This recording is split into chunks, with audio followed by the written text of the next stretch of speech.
Good evening. Welcome to our telephone town hall meeting this evening. Thank you for joining us. Welcome to our telephone town hall. Tonight we have Senator Staines on the line with us, and we're grateful to have Senator Heather Staines, the state senator for the 7th District. We also have a very special guest tonight, and that is State Representative Kelly Cassidy from the 14th District. Tonight you will have an opportunity to ask your state legislators any question that you'd like. If you'd like to ask Senator Staines a question or Representative Cassidy a question, please press 0. Press 0 on your keypad at any point, and we will get your question up to the senator or the representative as soon as possible. You're going to hear me repeat this tonight as we dial many thousands of your neighbors, so do please stay on the line. If you have a question tonight for either Senator Staines or Representative Cassidy, please press 0. Press 0 on your keypad at any time, and we will get your question up to them as soon as we possibly can. If you would like to join our email list tonight, please press 7. Press 7 on your keypad, and we will get your email address and join the email list of your state legislators. Again, welcome to our telephone town hall. We're going to get started in just a couple of minutes. We're dialing thousands of your neighbors tonight, and we want to make sure that everybody has the opportunity to get on the line. Tonight, we have State Senator Heather Staines from the 7th District, as well as State Representative Kelly Cassidy of the 14th District. If you have a question for either one of these legislators, please press 0. Press 0 on your keypad at any point, and we will get your question up to your representatives. If you would like to join our email list tonight, please press 7 on your keypad, and we'll make sure that you join the email list of both of these state legislators. Not only tonight will you be able to ask questions of the legislators, but we're also going to ask questions of you, some survey questions where you'll be able to answer by pressing the numbers on your keypad. So again, we're going to get started in just a second, so do please stand by. If you have a question for Senator Staines or Representative Cassidy, please press 0. Press 0 on your keypad at any point. We're going to go ahead and get started. So, Senator, if you would, please welcome everybody to the call, and let's get started. Terrific, and welcome indeed. I'm State Senator Heather Staines. I want to thank you very much for joining us tonight. Kelly Cassidy, terrific state rep, is joining us as well for this discussion. We're hoping to really give you an overview and answer your questions on the issues that we're facing right now in Springfield. We'll both be taking your questions and asking you your opinions through some survey questions. As he mentioned, if at any time you would like to submit a question, just press 0. We don't have time to answer every question, so if you don't hear an answer to your question, please visit my website, www.senatorstaines.com, and you can submit it through email.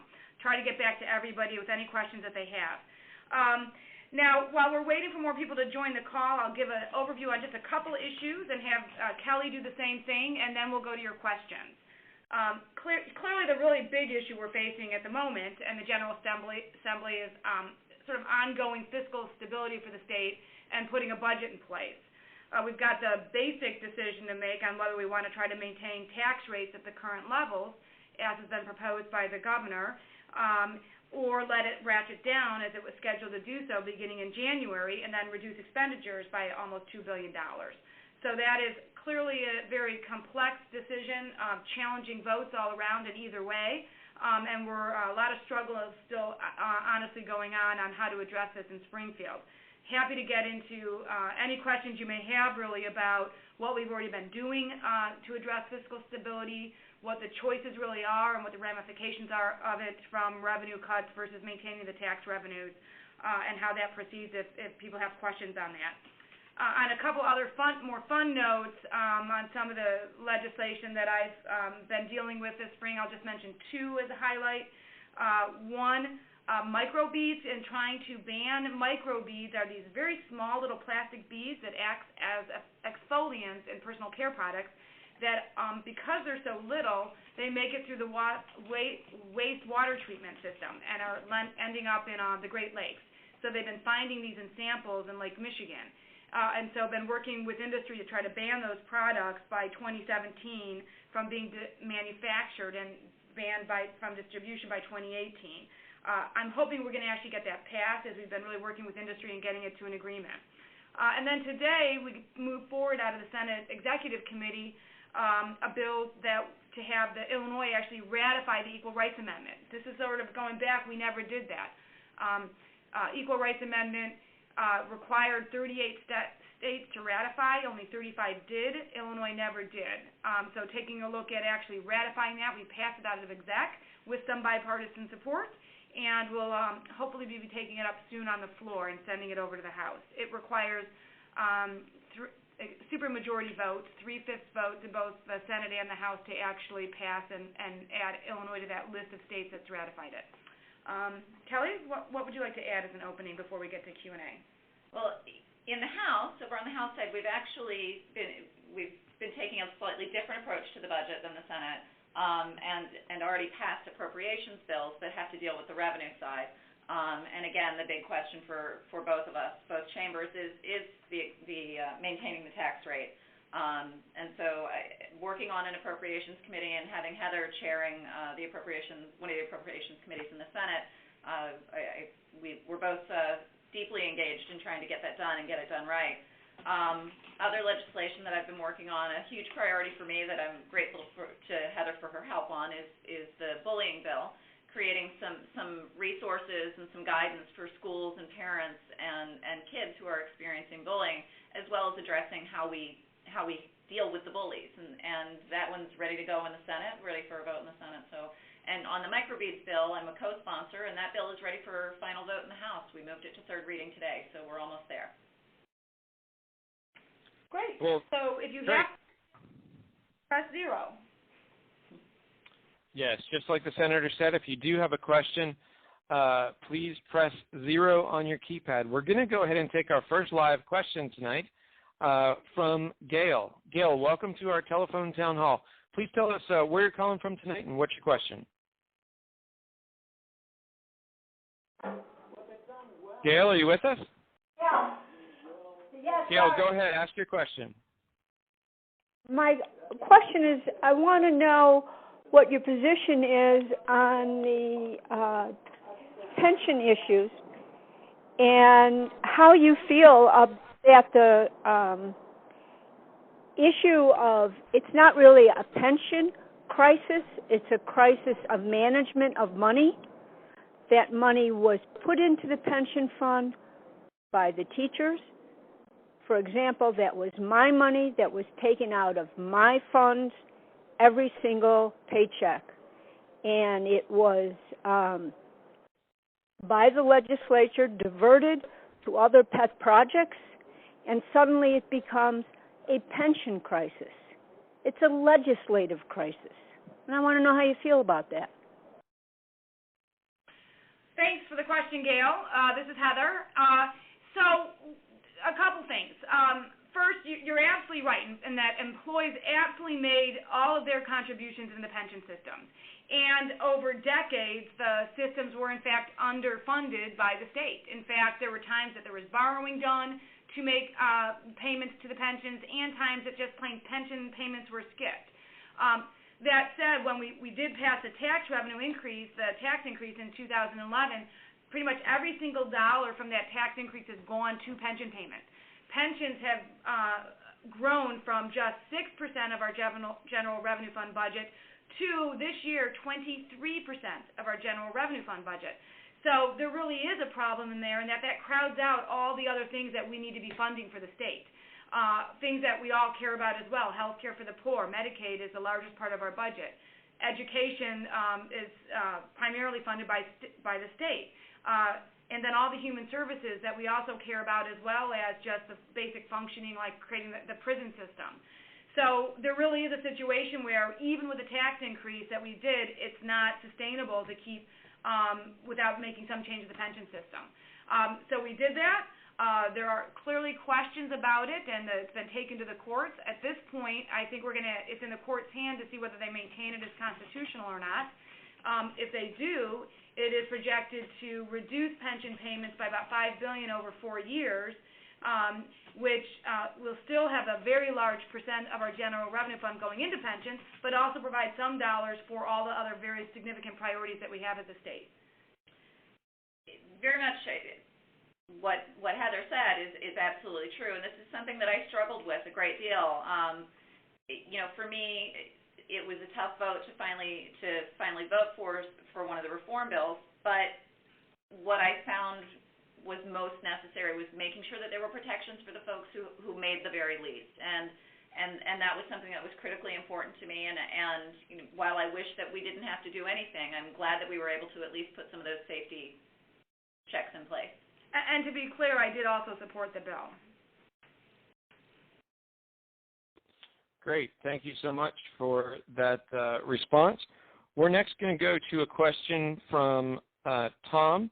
Tom, welcome to our telephone town hall. Tom, go ahead and tell us what your question is and where you're calling from tonight. I'm calling from Chicago, Illinois, and my question is to both representatives, and the representative and the senator. How are you going to vote on the tax issue? Are you going to vote to make it temporary, or are you going to vote to extend it? So this is Heather. As a budget chair, one of the appropriation chairs, I have been sitting through a lot of hearings on the budget and what it means at the lower levels to do it. So I want to give you some context. We have, because I think that the real issue was that we did intend that very much to be temporary, and that's why we put it into law that way. And since we've done that, we have been able to, in fact, generate surpluses in our budget. We had this huge, after the recession, this huge backlog of unpaid bills. We have generated surpluses enough to bring that unpaid backlog of bills from $9 billion down to about $5.5 billion by the end of this year. Second, we just talked about the landmark pension reform we passed, which will, in fact, be addressing and bringing down pension payments. But as I'd also said, it's been taking every single one of the dollars that we raised from the tax increase was going into the pension fund.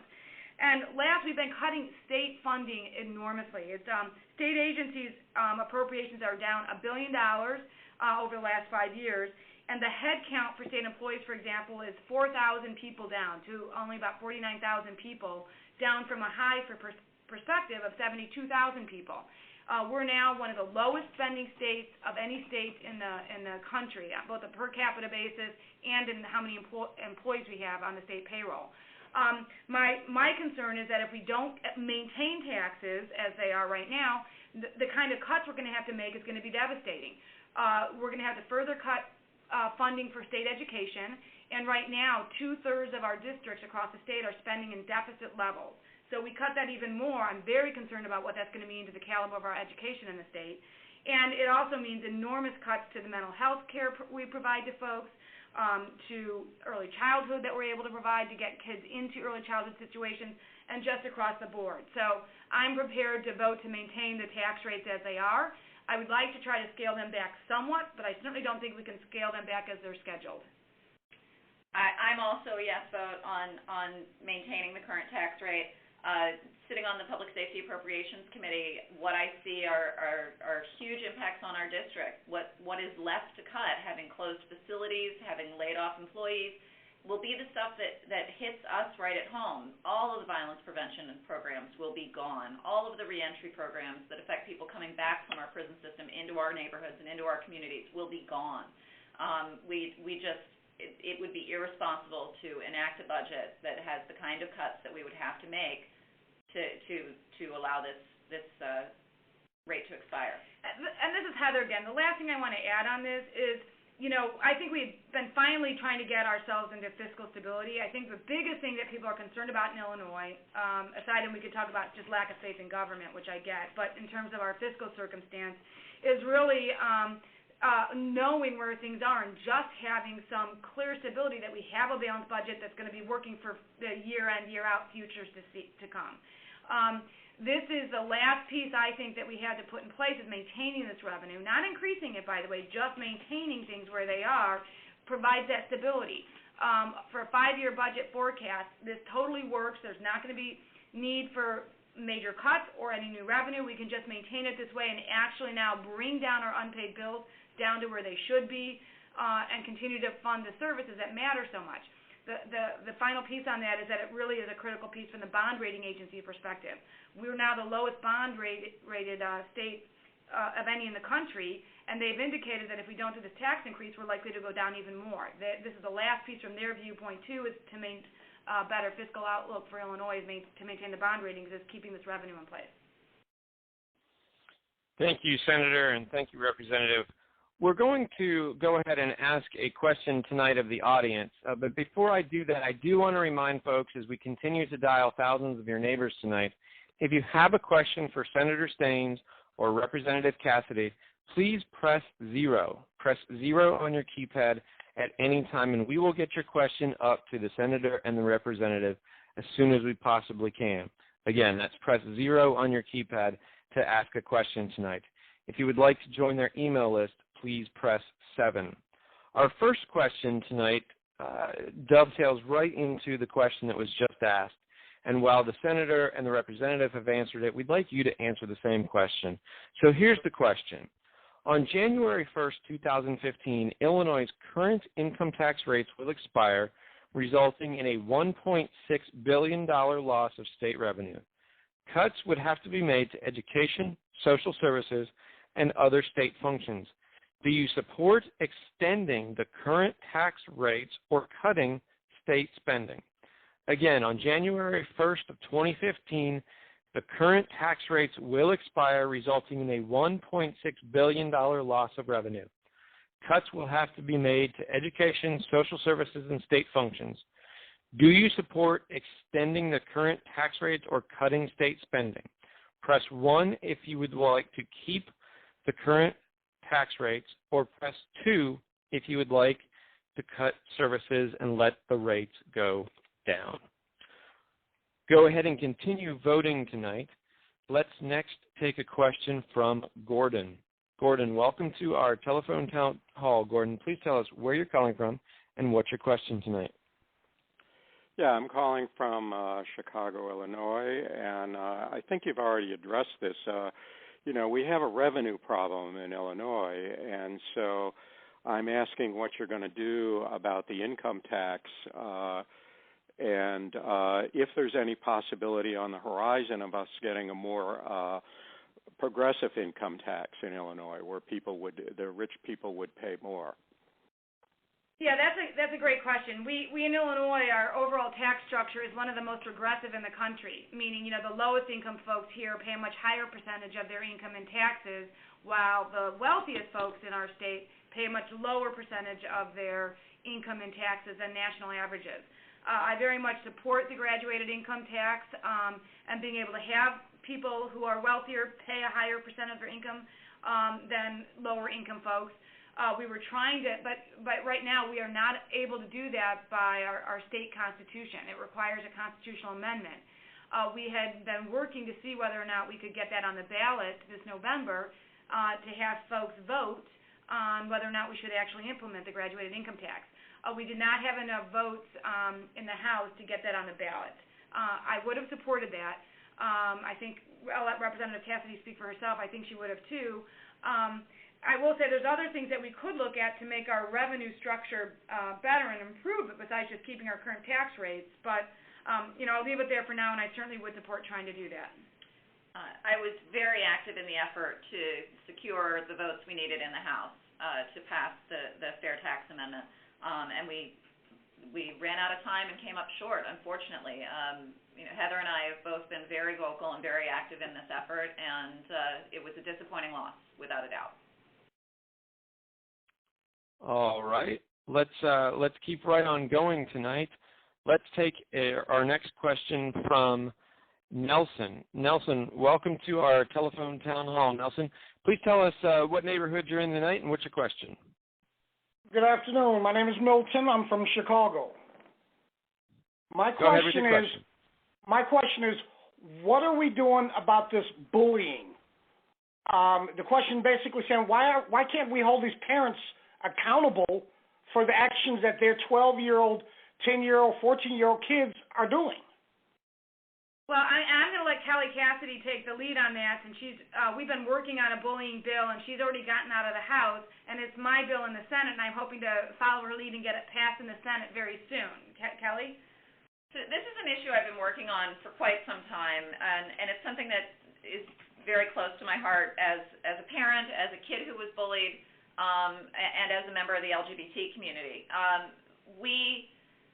We need more tools. I hear from parents all over the state who have gone to their schools, gone to their school districts, gone to their law enforcement for help when their kids are being bullied. Some of these stories are heartbreaking beyond measure. Kids who have attempted suicide, kids who have families who've had to move. And really, I hear from teachers and principals as well who just don't know what to do.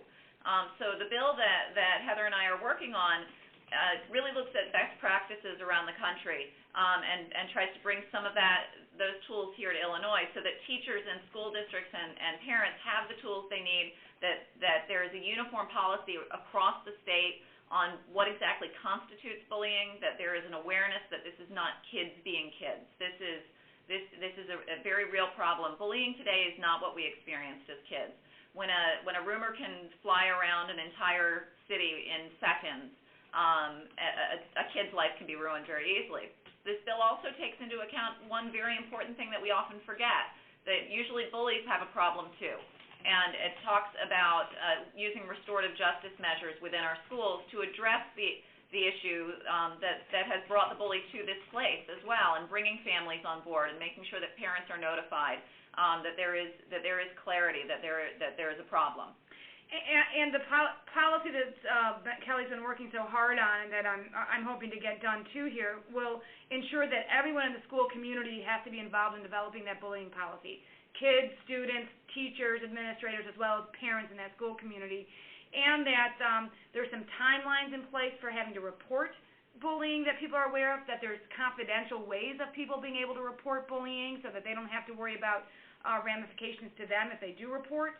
And that we're collecting the data and information so we can evaluate how are we as a state doing on improving bullying and reducing that and keeping our kids safer.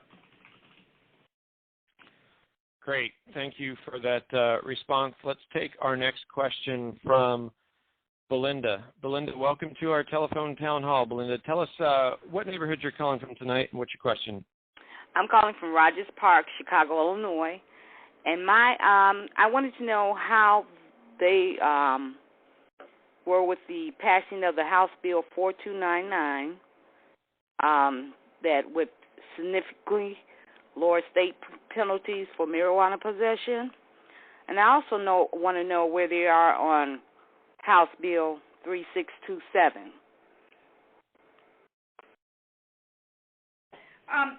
Those are House bills. Do you know whether those made it out of the House, Kelly? You know, I'm not familiar with 4299. I was the sponsor of 5708, which was one of the decriminalization bills, the marijuana decriminalization bills.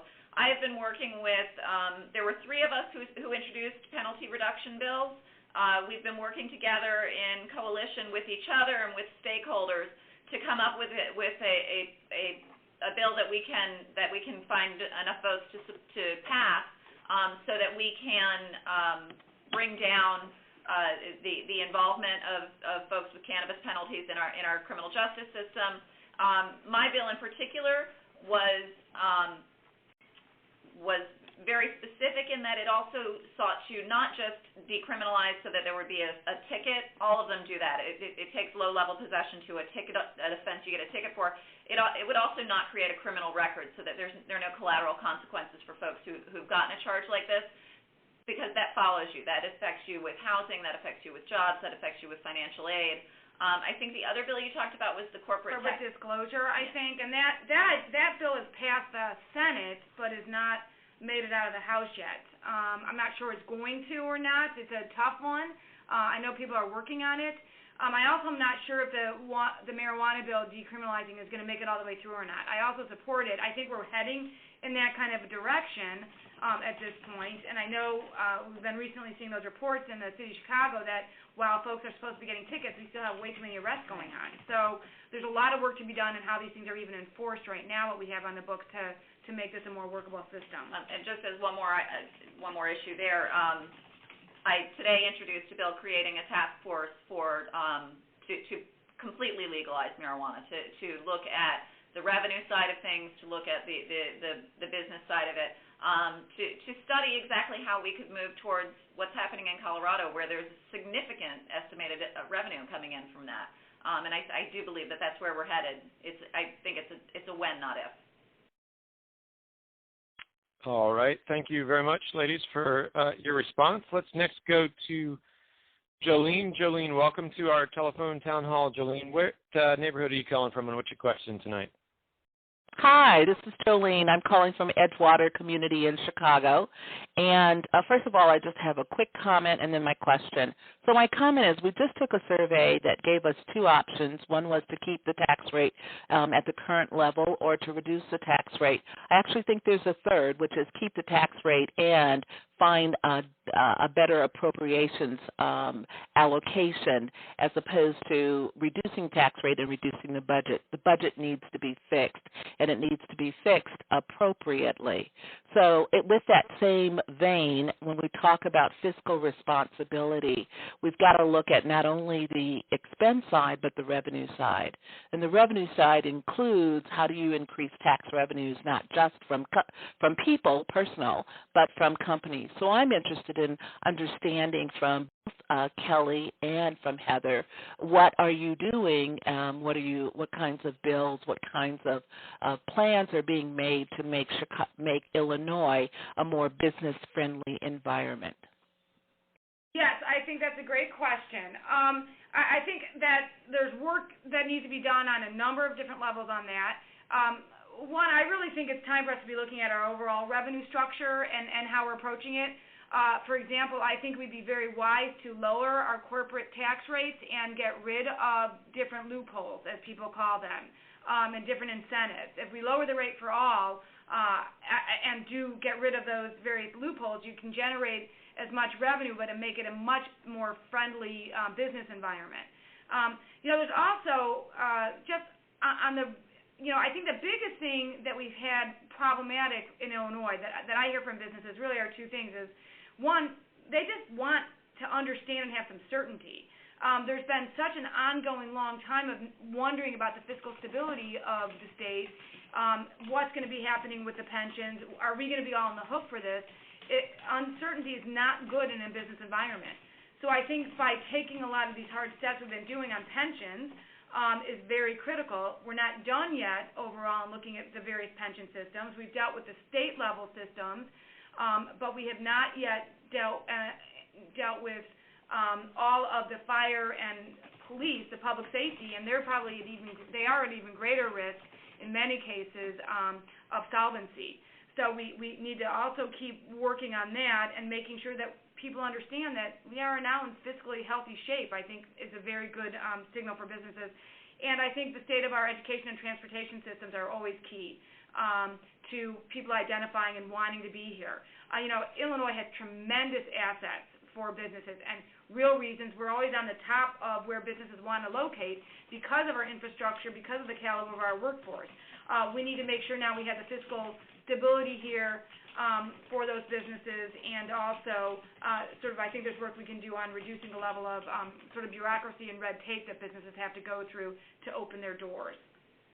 And I think I would only add to that, we seem to focus a great deal on the larger corporations, incentives for them and bailouts for them, when in fact small businesses are what will bring our economy back and really bring the jobs to our neighborhoods. And so I think that making sure that we are, as Heather said, looking at the entire tax structure and some of those loopholes, the mom and pop shops aren't getting those. Yeah, and I forgot to mention one of the bills I have right now that passed out of the Senate is reducing the LLC fees. LLCs are the way most businesses now form in Illinois, really across the country. And we right now have the highest LLC fee of any state in the country at $500. My bill would reduce that down to $39 and make it the lowest entry fee for that of any in the country. It's passed the Senate. I'm hoping we also get it passed in the House. And I do support that bill as well. All right. Thank you so much. Let's next take a question from Jim. Jim, welcome to our telephone town hall. Jim, what neighborhood are you calling from tonight? What's your question? I'm in Uptown, and my question is, you kind of touched on it. I think Heather touched on it briefly. I guess the pension bill that passed through Springfield, I guess it's still withstanding constitutional challenge. Is it going to survive? If not, what are we going to do about pensions? And finally, will you both be able to work with Governor Rauner once he's in Springfield? I can't read the tea leaves, unfortunately. I really hope that pension bill is upheld by the courts. If not, clearly we're going to have to go to Plan B.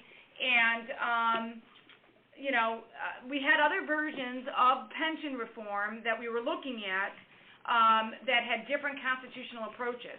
So there definitely is a Plan B to be done. It just means more time to actually sort of realize these reductions in our very large, pension problem.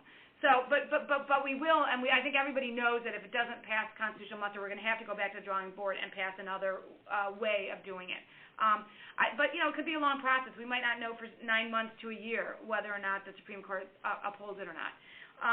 And then in terms of, Illinois, I look forward to working with any governor. I think a balance is always a good thing. Right now, we do a lot of work right now in a bipartisan fashion. I was sort of the lead working on Medicaid reforms for the state, did that entirely with the Republican Party. Our pension bills were done, but with both sides of the aisle. Most big issues that we do here, workers' compensation reform, I could sort of go down the list. A lot of the real big issues, it's not quite like D.C. where you can't really work together.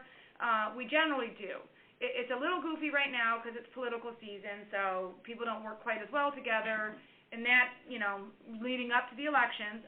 But aside from that, we generally have a pretty good working relationship.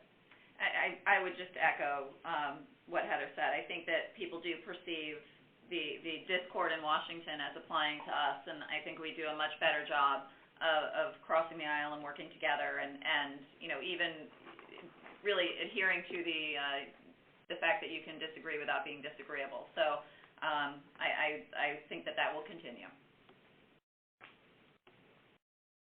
Great. Let's go ahead and take another question from the audience tonight. This would be a question that you answer by pressing numbers on your keypad. So our next question tonight is about the minimum wage. And the question is this: would you support or oppose increasing the minimum wage in Illinois from the current rate of $8.25 an hour to a proposed $10 an hour? Again, would you support or oppose increasing the minimum wage in Illinois from the current rate of $8.25 an hour to a proposed $10 an hour? Press 1 if you support increasing the minimum wage, or press 2 if you oppose increasing the minimum wage. Again, press 1 if you support raising the minimum wage from $8.25 to $10, or press 2 if you oppose raising the minimum wage.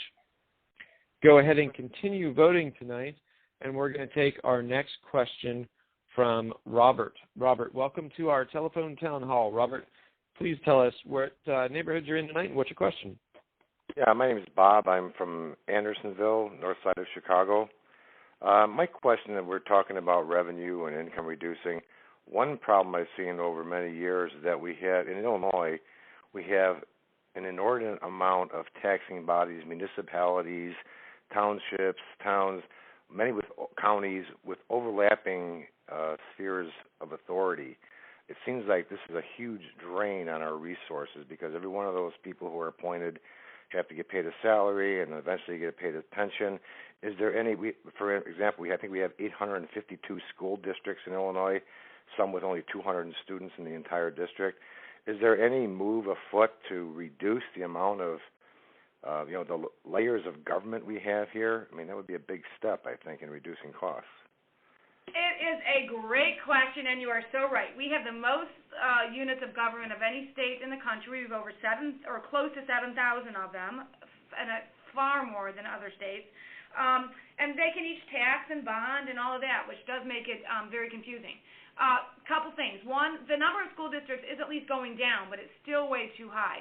We have put in place incentive structures to try to get school districts to merge more clearly, but there's still real impediments to it that we need to work out to encourage it to happen a little bit more. DuPage County has set a really interesting example this year. We gave them legislation allowing them to look at the various entities that are within the county borders and to merge, consolidate, or create agreements on being able to work together in new and different ways. I think that's been proving a very interesting model, and think that we probably really need to be doing this on a county-by-county basis on how we do it, which is what makes it so complicated. The other thing that we have tried to pass once that I would support, but it did not get enough votes, is doing a sort of a base closing approach, where you have some sort of a commission going through and identifying which ones you should close, and then only at the end being able to vote yes or no, not being able to amend it, like they do at the federal government level when they're trying to reduce the number of bases. So this is definitely an interesting an issue of, I think, utmost importance. I think making all these entities a lot more efficient and working better together and consolidating them is a very critical piece to reducing our property tax burden, which is really where we have the tax burden problem in the state of Illinois. Absolutely, and it is one of those issues that is disproportionately politically difficult. It's way tougher than it should be to do this. In the northern part of our districts, we actually worked with the city of Evanston and the township of Evanston because they had coterminous city and township boundaries, and they tried to eliminate their township government by ballot referendum and discovered that we had to back it up and do it again. And this was literally, there was no distinction between the Evanston Township or the city of Evanston. So it was as duplicative as it could possibly be. They have finally successfully eliminated their township government, but it was way tougher than anybody would have thought. Great. Thank you very much, Senator and Representative. We do have so many questions tonight. We've had lots of folks join us tonight, but I do want to remind everybody that if you have a question tonight, please press 0 on your keypad. Press 0 on your keypad at any time, and we will get your question up to the Senator as soon as we possibly can, and to the Representative, excuse me. Let's go ahead and take our next question from Carol. Carol, welcome to our telephone town hall. Carol, tell us what neighborhood you're in tonight and what's your question. Yes, my name is Carol, and I live in Rogers Park in Chicago, and I would like to know where our two representatives, Senator and Representative, stand on charter schools. Do you think we should have more charter schools or fewer, or should we support the local public school? So please give me your opinions. Great question. We do have a significant number of charter schools in Chicago.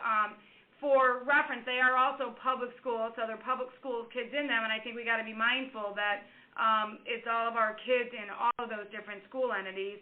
I think at this point, there's sort of at some point you do get sort of a saturation point. And I do believe that while I very much support charter schools, I think those that are not good should also be closed down, that we shouldn't just be putting on the chopping blocks, the traditional schools, but also make sure we do have accountability in place that the schools that are not performing, be they charter, also get closed down. But then we need to support all those schools that are doing well and make sure we're continuing to focus our resources on that.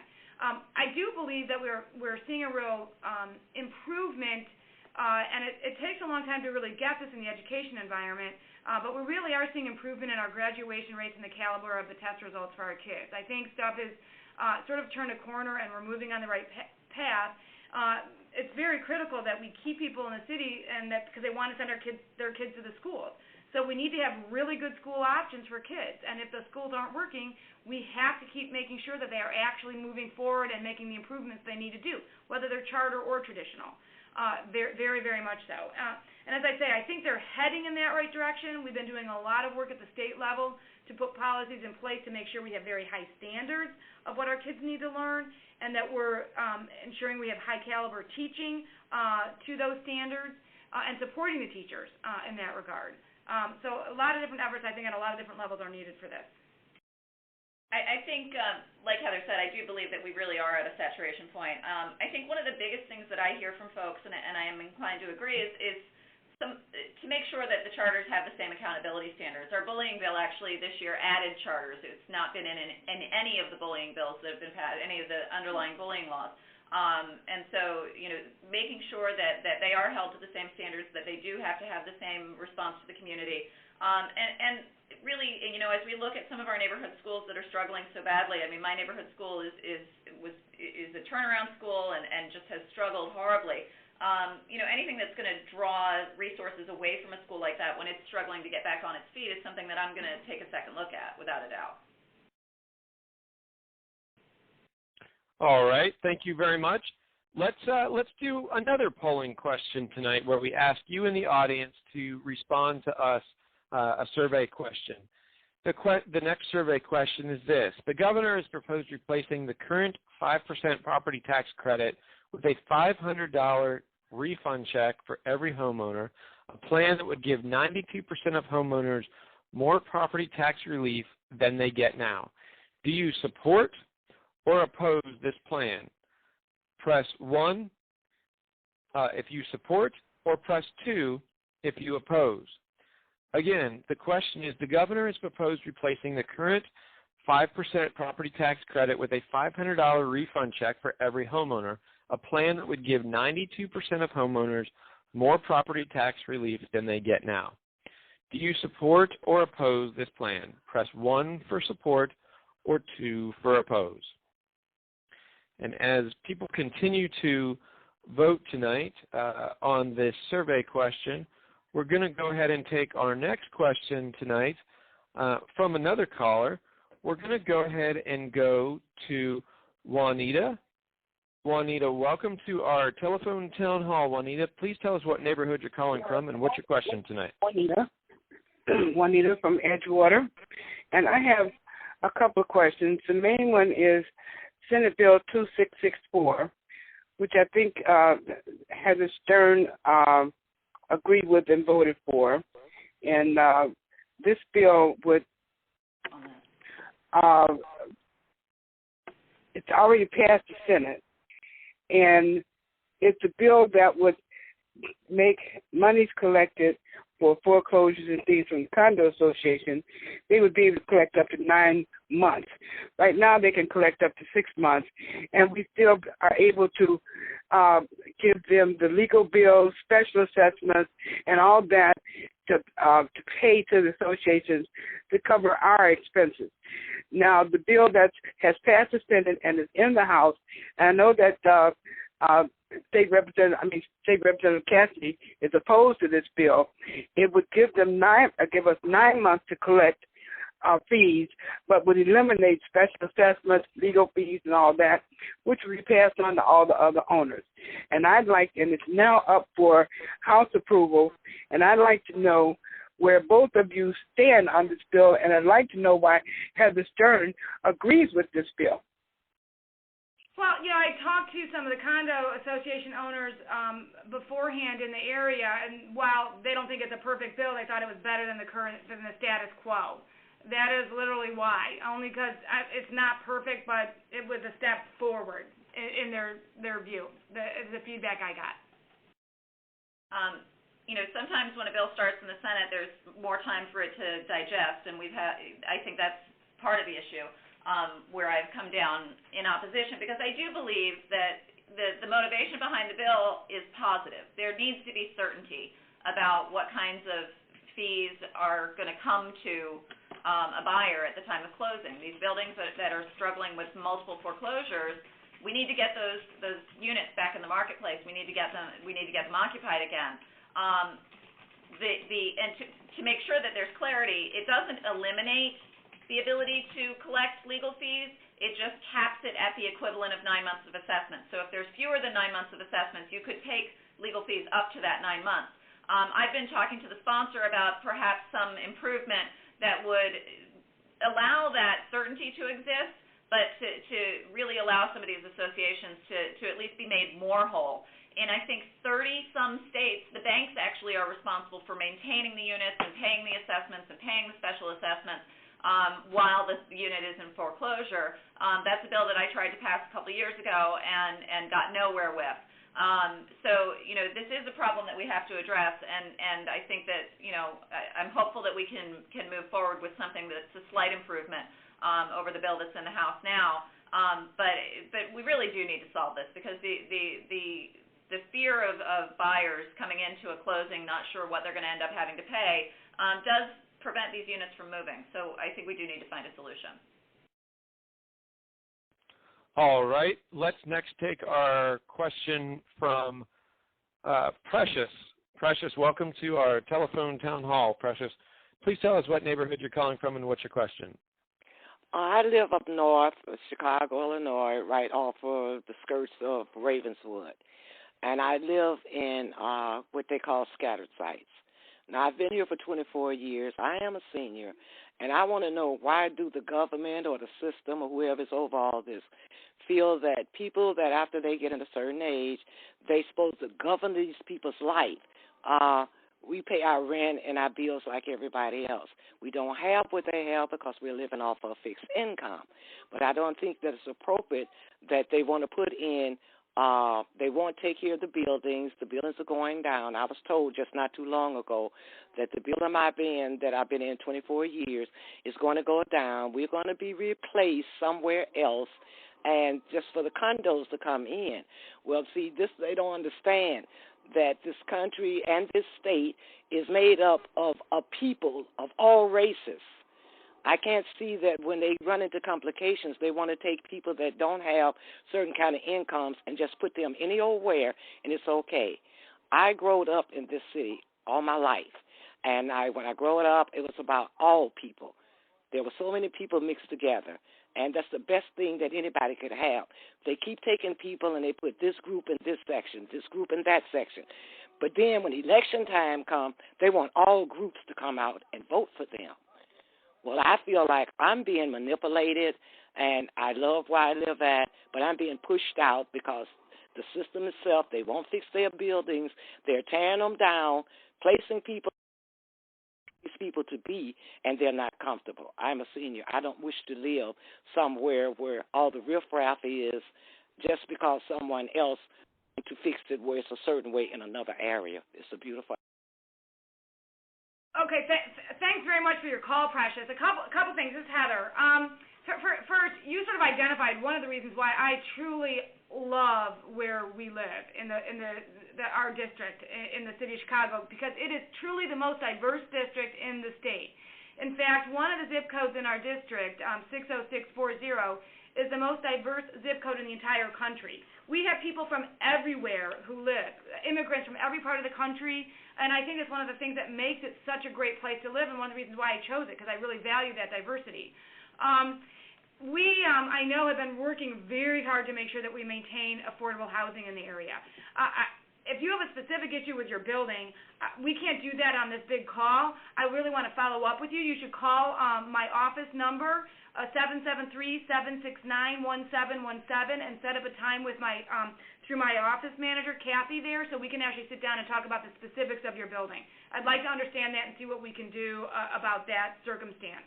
But I can tell you, when we have chances, we are continually looking, and we've been able to do this. We have a new senior development that should be getting put in on Lawrence in Uptown that we've really been working on, trying to help get financing from the state.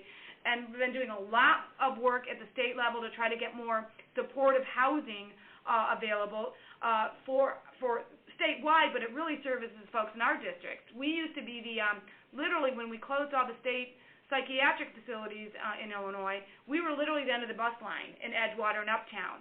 And that's why we've seen so many folks with mental illnesses in the area, because they would take the bus and that's where they would end up.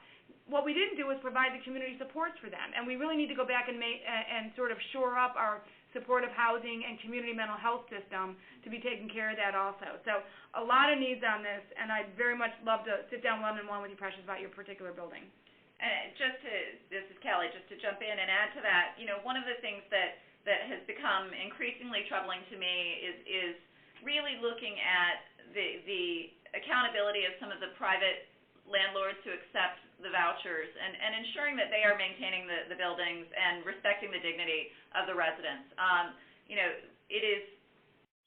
Just because you can't afford to live in a fancy apartment doesn't mean that you shouldn't have safe and clean and reliable housing, and that's something that I'm going to continue to push for and look at the ways that we can hold these landlords more accountable. And we really are able to do that. There was a building around the corner from our district office that we sat down and worked with a landlord to bring it up to the standards that the residents needed. So we're really happy to work with you and anybody on the call who's in a situation where they need some help like that. Thank you, Senator and Representative. I would urge you, if anybody is on the call tonight that has an issue like Kelly and Heather just described, I would say please press 7 on the keypad and make sure that we get your information. Senator, Representative, would you like to give out your office number for your constituents that maybe they may want to reach out directly about those particular issues? Yes, it's 773-769-1717 for Ms. Heather Staines.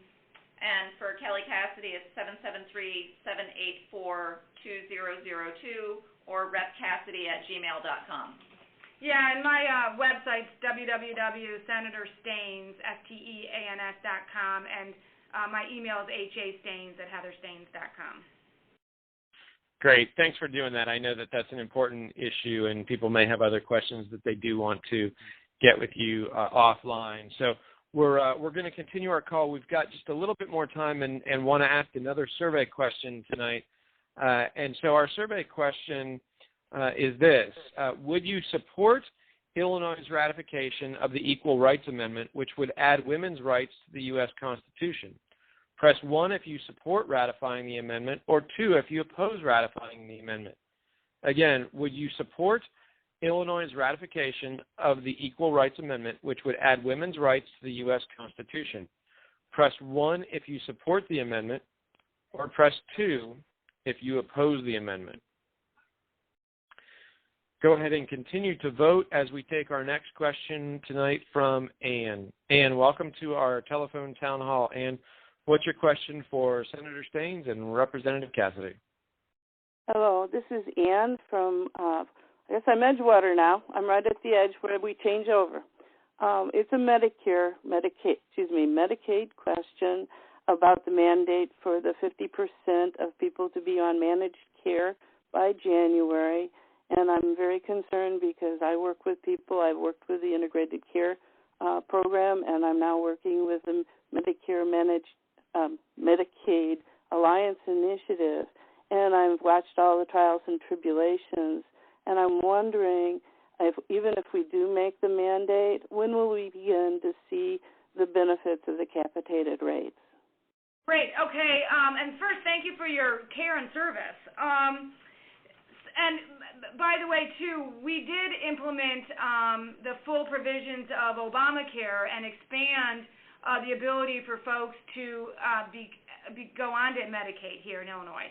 So we've had about 500,000, we expect about 500,000 more people in Illinois to join the Medicaid program. And we have about, right now, it's close to 3 million people on the program. It's a large part of the population that we're providing care to through the state and federal government. Care coordination, we've really had a very broken fee-for-service system in Illinois, and I'm one of our point people on Medicaid in the Senate, so I do a lot of work in this. And the fee-for-service system really just pays for quantity, and it's very hard to access and know where to go for care, so people end up going into emergency rooms, and which is really now when they've waited too long and get much more expensive care, and it's not preventative care. Going to care coordination, as you say, we really should have a benefit that the incentives there are to keep people healthier. That's the way we're going to see benefit out of that, and that's the way the providers are going to see benefit. aligning it so that your incentive is to get everyone preventive care, getting them the right health care in the right place at the right time. That's how we're going to be reducing costs. The requirement is to get 50% in by the beginning of next year, 2015. Right now, it's really starting in July when we're really going to be rolling out the enrollment process into it in a big way. And one of the things I think is very interesting, and that we'll be able to really see what does and doesn't work in Illinois, is we have a lot of different models that we're putting in place. Provider-led managed care groups called accountable care entities that are led by hospital groups versus the more traditional managed care entities, HMOs. And we also then have some that are being led by federally qualified healthcare, the healthcare clinics, and mental health provider groups called care coordinating entities. So we're going to evaluate and collect data on all of those, and we'll be able to judge what kind of systems are really providing the best kind of care, as well as reducing costs for folks. So that is all going to be rolling out. It's probably going to be a little bit problematic when it first goes out, with a lot of people having questions. So I sure am glad there's folks like you out there to sort of help try to walk people through the process and get them enrolled in the service that's going to best meet their needs. Working with Heather on this stuff, there's almost never anything to add. I mean, we're very lucky to have someone like her representing us and working on this issue. And just really reiterating that we do expect it to be bumpy, and we have folks in our offices who can help folks as well. Kathy in Heather's office and Matt in my office, we share space and we work together, and this is the kind of thing that we really, that's what we're there for. We're there to help walk folks through some of these challenges. Thank you, Senator Staines and Representative Cassidy. We've got our next question from Mary Catherine. Mary Catherine, welcome to our telephone town hall. Mary Catherine, what neighborhood are you in tonight, and what's your question? Edgewater. And I have a question for both ladies. This has to do with the state, and it has to do with the proposed highway between Illinois and Indiana. As of right now, the taxpayers are going to end up taking most of the cost for building this, and we're also destroying absolutely some of the most marvelous farmland in the whole world. Illinois has it. What I noticed that both of you have voted to have this highway built, and which is going to, of course, put the burden on taxpayers, which we don't need anymore. Would you change your mind on that?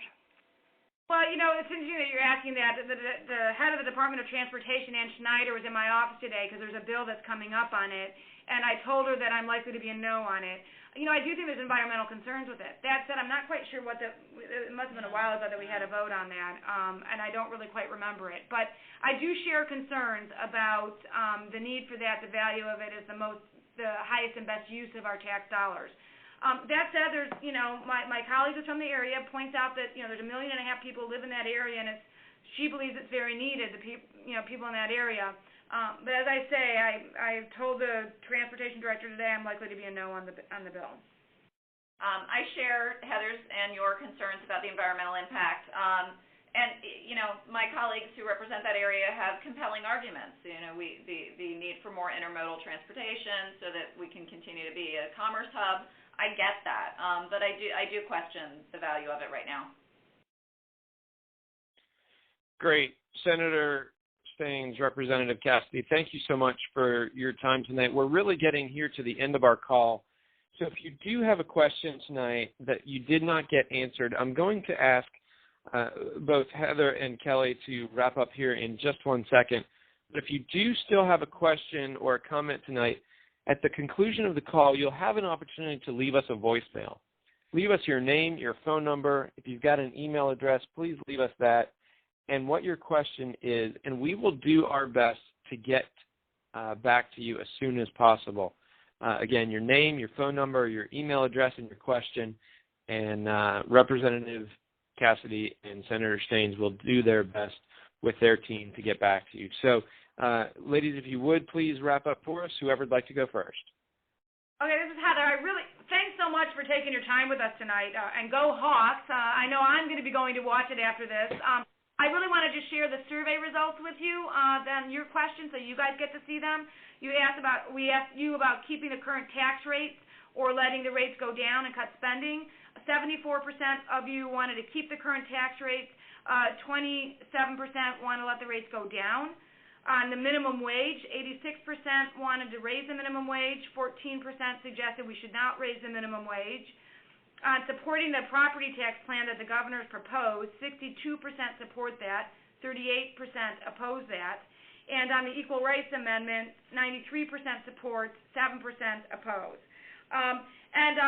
This has been, I hope I get feedback from folks on what they think about the Teletown Hall, whether it's something we should do again or not. I know I've really enjoyed the time and appreciate your taking the time with us. Please reach out to my office or me via email anytime, and I really try to respond to every single phone call, every single question and email I get. 773-769-1717 is my phone.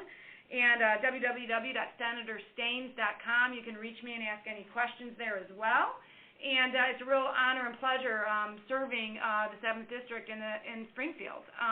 And love to find new ways that we can make sure I'm hearing from you and answering any questions you have. So thanks for your participation tonight.